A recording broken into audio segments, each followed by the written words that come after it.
नमस्कार, स्वागत है आप सभी का हमारे इस पॉडकास्ट में। मैं हूं आपके साथ आमिर खान। एक और नया पॉडकास्ट आप सभी के लिए फिर लेकर आए हैं। आज के पॉडकास्ट में भी बात होने वाली है ऐसी बीमारी को लेकर जिससे आमतौर पर लोग खुलकर बात नहीं कर पाते, जल्दी से वो अपनी प्रॉब्लम शेयर नहीं कर पाते, डॉक्टरों से भी वो कतराते हैं बात करने में। लेकिन इस पॉडकास्ट में आपको हम ऐसे जानकारियां देंगे कि आपकी जो भी परेशानियां हैं, जो प्रॉब्लम है, अगर आप फेस कर रहे हैं तो इसको आप घरेलू नुस्खों से दूर कर सकते हैं। बात करने वाले हैं इस हम पॉडकास्ट में स्पर्म क्वालिटी को लेकर। बहुत सारे लोग परेशान रहते हैं कि उनके स्पर्म की क्वालिटी ठीक नहीं है। स्पर्म मोटिलिटी पर आज हम बात करने वाले हैं कि थिकनेस की अगर हम बात करें तो वो कैसे ठीक हो सकती है। ये पॉडकास्ट बहुत काम का है आप लोगों के लिए, क्योंकि जो लोग खुलकर बात नहीं कर पाते, वो शर्माते हैं। तो यहाँ पर आपको ऐसे उपाय, ऐसे जानकारी दी जाएगी जिनके माध्यम से आप अपनी स्पर्म क्वालिटी को बेहतर कर सकते हैं। क्योंकि हमारे साथ हैं सुभाष गोयल जी, जो ऐसे घरेलू नुस्खे बताते हैं जिन्हें करने से लोगों की परेशानियां दूर होती हैं। स्वागत करते हैं गोयल साहब का। गोयल साहब, बहुत बहुत स्वागत है आपका। नमस्कार जी। आपका भी बहुत बहुत कैसे हैं आप स्वागत गोयल है साहब? जी। और जितने भी दर्शक प्रोग्राम देख रहे हैं सभी को मेरी बहुत ही प्यार भरी नमस्कार, सत श्री अकाल। गोयल साहब, आपसे मेरा सवाल पहला यही है कि बहुत सारे लोग परेशान रहते हैं स्पर्म क्वालिटी को लेकर कि उनका जो स्पर्म है वो पतला है, स्पर्म की क्वालिटी ठीक नहीं है, परेशान रहते हैं और लोग तरह तरह की दवाइयां खाते हैं, सब कुछ करते हैं, लेकिन ठीक नहीं हो पाते। तो आपसे ये जानना चाहते हैं कि क्या कारण है ऐसा कि हमारा जो स्पर्म है, जो उसकी क्वालिटी है, वो लगातार डाउन होते जा रही है लोगों की। ज़्यादातर जो लोग शराब पीते हैं या कोई भी नशा, व्यसन कोई भी है, चाहे वो तम्बाकू गुटखा ही क्यों ना हो, वो इस चीज़ पे इफेक्ट करता है। वो करता ही करता है, वो कोई माने या ना माने, ये जितना हमारे पास एक्सपीरियंस है वो होता ही होता है। और बहुत सारे लोग हैं जो अफीम वगैरह सेवन करते हैं कि हमारी एक्टिविटी अच्छी हो जाएगी, और उससे क्या होता है, उल्टा स्पर्म बिल्कुल ख़त्म होने के कगार पे आ जाता है, बच्चा पैदा करने की शक्ति खत्म हो। और दूसरी बात, खाने पीने में, अब कई लोग तो पूछो कि देसी घी खाते नहीं है। मतलब जो खाने में हमें डाइट चाहिए ना एक्चुअल, वो डाइट ना होना भी इसका एक मुख्य कारण है। और एक और बड़ी प्रॉब्लम है कि कई बार इंसान, उसको लगता है कि मैं अच्छी डाइट खा रहा हूँ या मैं कोई अच्छा सप्लीमेंट ले रहा हूँ, वो डॉक्टरों की बिना राय के कुछ ऐसी दवाइयाँ खा लेते हैं, अखबारों में पढ़ के या एडवर्टाइजमेंट देख के। लेकिन जो हम भी बताते हैं लोगों को, चाहे हम घरेलू नुस्खे भी बता जाते हैं, हम कहते हैं कि किसी अपने डॉक्टर की सलाह से करो, जो भी करो। ये ना हो कि हमने मूली बताई खाने को, आपको नहीं सूट करेगी, भाई किसी को करती, किसी को। लेकिन ये चीज़ है। अब जैसे स्पर्म की बात है, स्पर्म के लिए सबसे बेहतर, मैं तो इसका लोगों को इलाज ही बता सकता हूँ जो घर पे हो सकता है। एक तो बेसन डाल के दूध लेना, जैसे 1 चम्मच बेसन 1 गिलास दूध, उसको पकाएं, पका करके उसमें अपने मिश्री डालें, टेस्टी बना लें, और उसको बना के पिएं। या फिर उसमें हनी डाल लो, अगर हनी डाल सकते हैं तो वो पिएंगे तो आपको काफ़ी लाभ होगा। दूसरा, आप चने, काले चने, और उसको अगर रात को पानी में डाल दोगे, जिसको 5 बादाम, 5 किशमिश और 1 अखरोट और 1 अंजीर, इस तरह से ये डाल करके रात को अगर रख देते हो, सुबह इसको चबा के खाओ। बादाम हमेशा छिलका उतार के खाओ, क्योंकि अगर छिलके समेत खाते हैं लोग तो उनको यूरिक एसिड बढ़ जाता है, दर्द होने लगता है घुटनों वगैरह, तो वो प्लेन करके खाओ। और उसके साथ ही आप जो चने हैं, सिर्फ चने, काले चने, आप पानी में भिगो के रख दो, सुबह चबा चबा के खाओ। जी गोयल साहब। भाई साहब, कमाल के रिजल्ट है। लोग बहुत सी बार कहते हैं कि बेसन वाला दूध जब हम लेते हैं तो ये गर्म होता है और ये सर्दियों में बहुत ज़्यादा फायदेमंद होता है और ये टेस्ट में बहुत अच्छा होता है। तो क्या सच है बेसन वाला दूध जो सर्दियों में ही बहुत ज़्यादा फायदेमंद अगर हम होता है? सीधा डालते हैं ना, तो वो कई बार उसमें गांठें बन जाती, उसको घोल करके फिर पकाओ, तो वो एक ऐसा सफल औषध बनता है, फायदा करता है। अब अगर हो सके उसमें एक चुटकी भर हल्दी, जो आपकी रसोई घर की हल्दी है, वो डाल दो, तो वो दिमाग की नसों को भी ताकत देगा।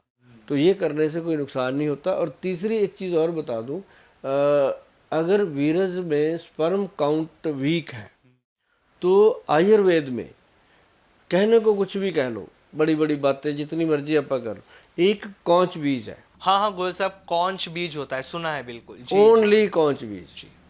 मैं कहता हूँ 1 महीना खा लो, टेस्ट करवा लो, जी और टेस्ट करवाते ही आपके मुंह से निकलेगा थैंक यू गोयल साहब, पहुंच जाएगा मेरे पास, आप किसी भी दुनिया में रहते हो। जी।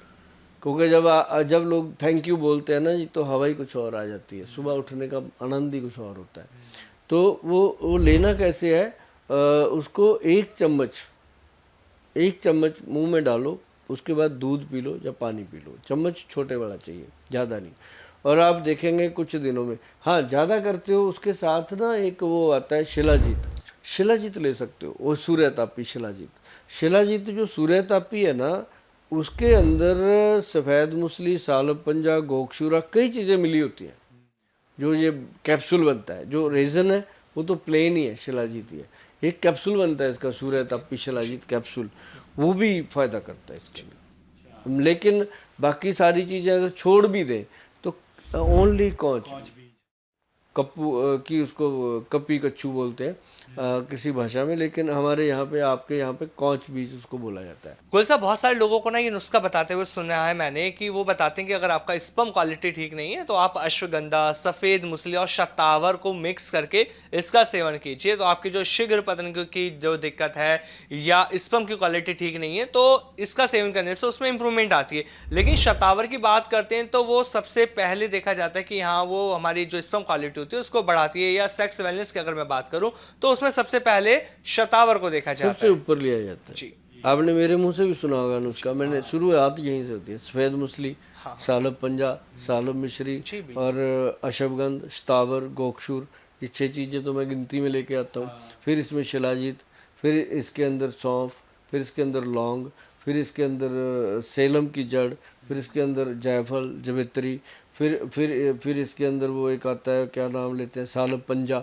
ये जो चीज़ें हैं, ये सारी चीज़ें जो फ़ायदा कर, गोरखमुंडी बहुत कमाल की औषध है जिनके लोगों के नर्व सिस्टम वीक हो जाते हैं। तो ये सारे नुस्खे अच्छे हैं, लेकिन सबसे अच्छा कौच भी, अच्छा स्पर्म काउंट के लिए गॉड ने इतना अच्छा तोहफा दिया है ना जी, कि आपके साथ बैठ करके मुझे इतना आनंद आ रहा है कि मैं नुस्खा बताने में संकोच ही, मैं वैसे भी नहीं करता। मुझे ये है कि हम दुनिया में रहे ना रहे, नुस्खे तो आयुर्वेद के हैं, आयुर्वेद जिंदा रहे, आयुर्वेद में ट्रीटमेंट लें, आयुर्वेद को प्यार करें, आयुर्वेद का खाएं, आयुर्वेद में जिएं।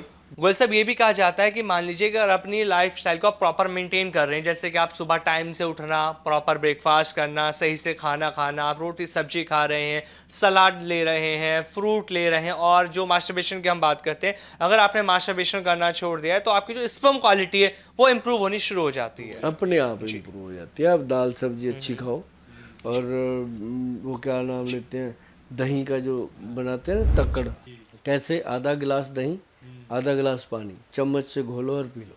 अच्छा, और कुछ ना डालो।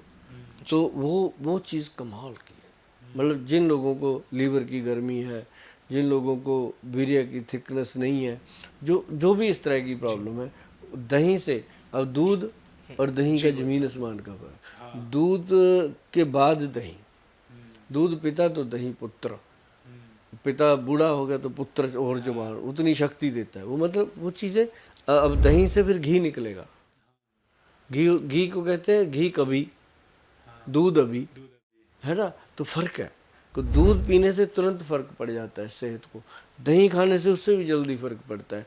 लेकिन देसी घी खाते रहो वो अपना टाइमली रिजल्ट देता रहता है और बूढ़े नहीं होने देता अंदर से। अच्छा गोयल साहब, मैं आपसे कुछ 5 ऐसे जड़ी बूटियों के बारे में पूछना चाहता हूं, और ये भी मैं जानना चाहूंगा कि 5 जड़ी बूटियों के बारे में जो मैं आपसे पूछ रहा हूं कि आप उसमें से नंबर 1 पे किसे रखेंगे या नंबर 5 पे किसे रखना चाहेंगे, स्पर्म क्वालिटी जिससे इंप्रूव हो जाए। तो बताइए आप सबसे पहले कि आप नंबर 1 पे कौन सी जड़ी बूटी को बताते हैं। मैं आपको बताता हूँ जी।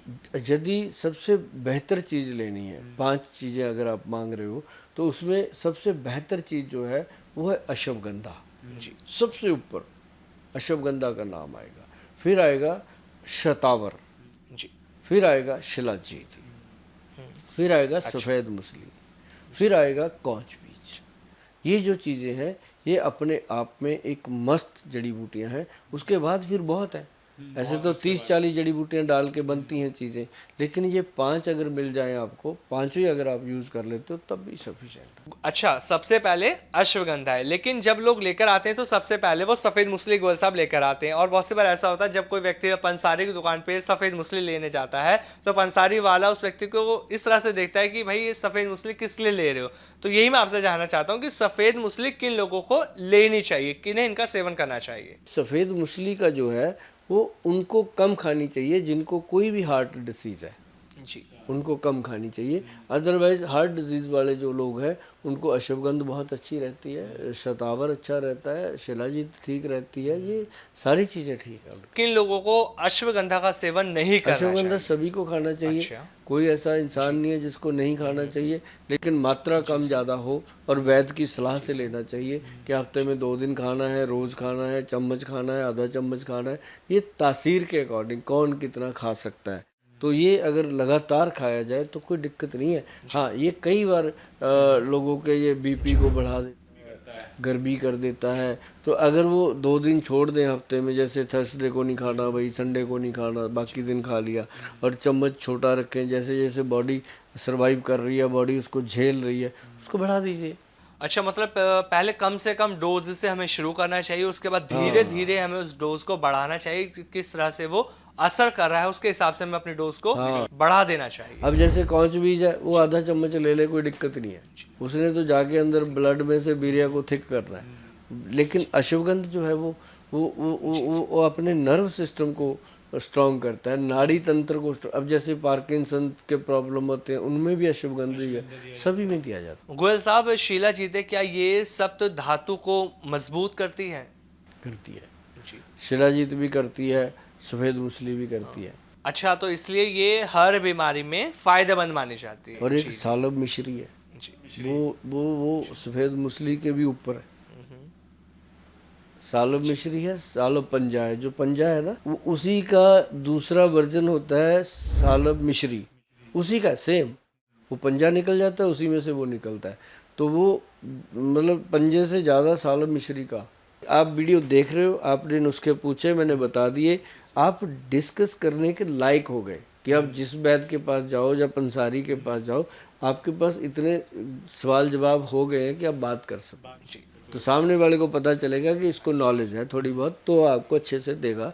तो ये चीज़ें आजमा के देखो और खाओगे और थैंक यू बोलोगे, ये बात है। बिल्कुल गोयल साहब, जिस तरह से आज जो हमने बात करी है ना स्पर्म क्वालिटी को लेकर, बहुत अच्छी तो आपने जानकारी दी और घरेलू नुस्खे भी आपने बताए। लेकिन मैं लोगों से ये कहना चाहूँगा कि अगर ये प्रॉब्लम है, उनको लगता है कि उनका स्पर्म क्वालिटी ठीक नहीं है, थिकनेस उनकी अच्छी नहीं है, मोर्टेलिटी को लेकर वो परेशान रहते हैं, तो सबसे पहले तो उन्हें अपना खान पान सुधारना होगा।